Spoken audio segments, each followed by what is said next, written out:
दोस्तों कहते हैं भाग्यम फलती सर्वत्र न च विद्याम न च पोषम। दोस्तों एक बात मेरी ध्यान रखना, भाग्य ही फलता है।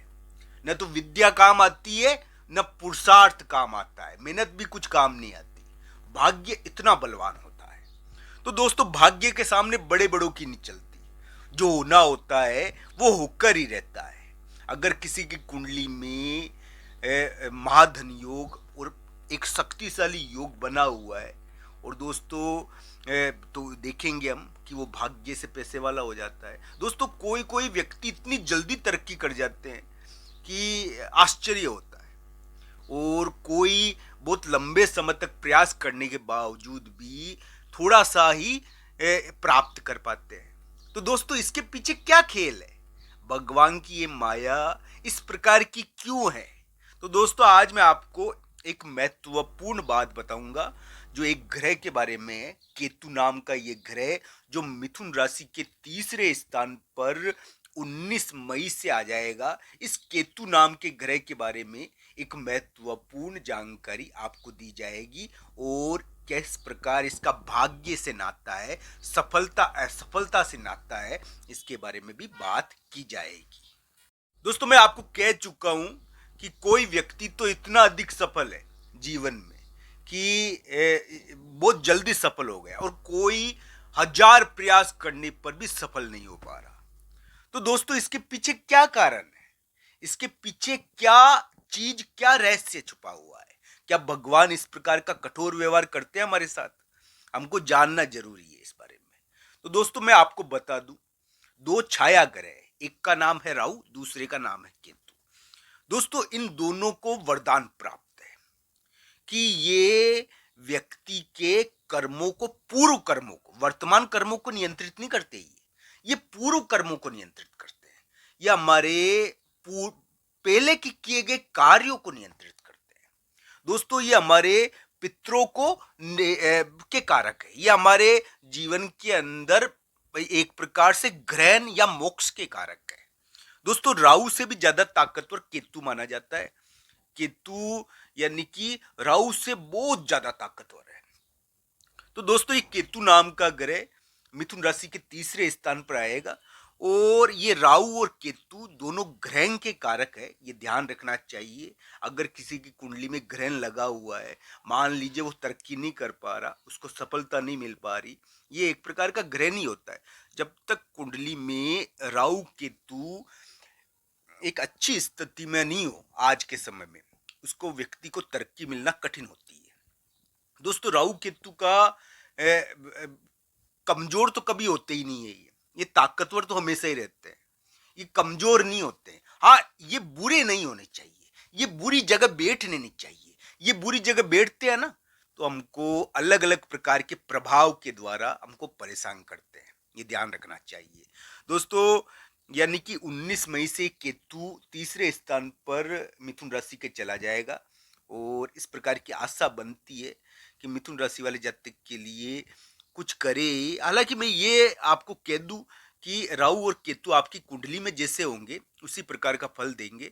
दोस्तों राहु केतु के कारण व्यक्ति तरक्की नहीं कर पाता अगर ये पीड़ित हो। तो अगर राहु केतु बढ़िया हो तो बहुत जल्दी प्रगति हो जाती है, क्योंकि राहु केतु का बहुत प्रभाव पड़ता है। दोस्तों एक बात मेरी ध्यान रखना, हमारी बुद्धि को राहु के द्वारा नियंत्रित किया जाता है। आज के समय में बुद्धि सबसे ज्यादा राहु से नियंत्रित है। ये विकार जो पैदा हो रहे हैं ना, यानी कि मेंटली, यानी कि टेंशन, अलग अलग प्रकार के तनाव, झगड़े, ये सब इनके देन है। ये राहु केतु नाम के दो छाया ग्रह है, और ये अन्य ग्रहों को खराब करते रहते हैं। दूसरे ग्रहों को खराब करना इनका काम है। ये खुद अच्छी जगह बैठ जाए और कृपा कर दे, ये बहुत बड़ी मेहरबानी है। तो दोस्तों राहु केतु का रोल बड़ा होता है कुंडलियों में, इनको नजरअंदाज नहीं करना चाहिए। ये बहुत शक्तिशाली माने जाते हैं, और इनकी खुद की तो कोई राशि नहीं होती पर बलवान बहुत होते हैं। अब तीसरे स्थान पर केतु आ रहा है, तो इसका काम क्या रहेगा? मिथुन राशि के लिए एक अलग ही ढंग की चीज उत्पन्न करेगा ये।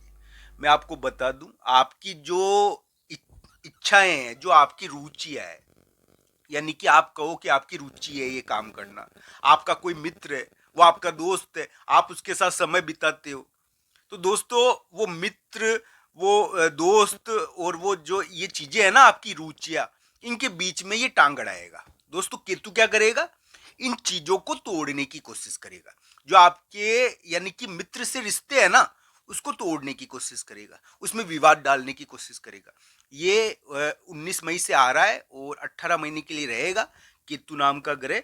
और केतु क्या करेगा, आपको इस प्रकार की चीजों के द्वारा थोड़ा परेशान करेगा। मैं ये नहीं कह रहा दोस्तों कि केतु बुरा है। 19 मई से केतु मिथुन राशि के लिए यानी कि अच्छा या बुरा तो उनकी कुंडली के अनुसार रहेगा। पर हाँ जरूर ये जरूर कह सकता हूं मैं कि उनके मित्रों के बीच में कोई मित्र है उनका, मिथुन राशि वाले जातक का, तो उस मित्र से कुछ विवाद करवा दे। तो मित्र के विवाद करवाने के कारण दोस्ती कम हो जाए, टूट जाए।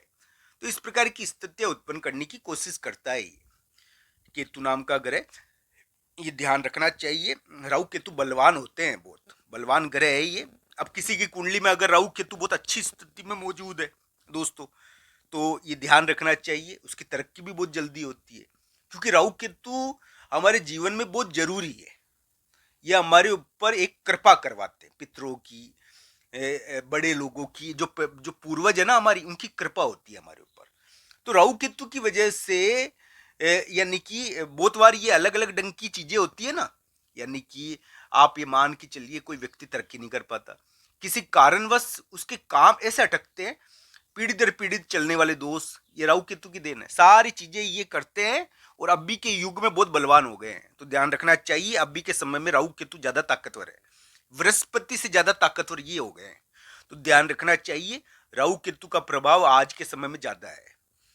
तो 19 मई से ये केतु मिथुन राशि के तीसरे स्थान पर आ जाएगा। और ये मिथुन राशि के मित्रों, उनकी रुचियों, मिथुन राशि की, मिथुन राशि वाले जातक के दोस्तों, मिथुन राशि के भाई, इनके बीच में उनके संबंध बदलने की कोशिश करेगा। मैं ये नहीं कह रहा कि आपके संबंध सबसे टूट जाएंगे, मैं ये नहीं कह रहा। मिथुन राशि के लिए, मिथुन राशि के लिए ये संबंधों के मामलों में विवाद कराएगा और उनको नए नए संबंध बनवाएगा, यानी कि दूसरे लोगों से मित्रता करवाएगा। तो इस प्रकार का ये केतु नाम का ग्रह, ये मिथुन राशि को कोई ऐसा मित्र भी दे सकता है जो महाबलवान हो दोस्तों। पर हाँ ये ध्यान रखना चाहिए, महाबलवान होकर मिथुन राशि की हेल्प कर दे। मिथुन राशि को देने में तो ये केतु बहुत यानी कि आगे बढ़ा सकता है। मई यानी मई से आ रहा है जो 1 साल के लिए, पर कुंडली के अनुसार इसको देखना चाहिए। हाँ मिथुन राशि को इस प्रकार की सहायता मित्रों के द्वारा, भाई के द्वारा भी करवा दे, जिससे उनको बहुत बड़ी हेल्प हो जाए। पर दोस्तों ये ध्यान रखना चाहिए, मित्रों भाइयों और इनके बीच में कुछ विशेष प्रकार की स्थितियां उत्पन्न करने की कोशिश करेगा। आपकी प्रतिष्ठा का इश्यू जहां पर आ जाता है ना, वहां पर व्यक्ति सचेत हो जाता है। तो इस बात का ध्यान रखना चाहिए। ये आपको एक प्रकार से प्रतिष्ठा तो देगा, पर लड़ाइयों और विवादों की प्रतिष्ठा दे सकता है।